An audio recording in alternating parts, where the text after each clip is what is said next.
भाई वीडियो को लास्ट तक देखना, मजा आएगा भाई, स्किप मत करना। देखो क्या होता है।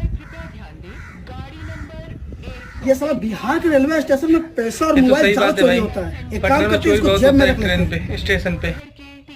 हाँ, पैसा मोबाइल अच्छे से छिपा के रखना पड़ेगा। हाँ, अब आराम से सो जाता हूँ।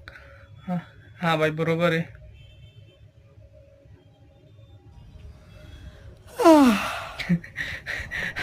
भाई तो पैसा चोरी सब कुछ साइड में गायब कर दिया यार। चला ऐसे चोरी होता है पटना बिहार में, भाई को मालूम भी नहीं चला।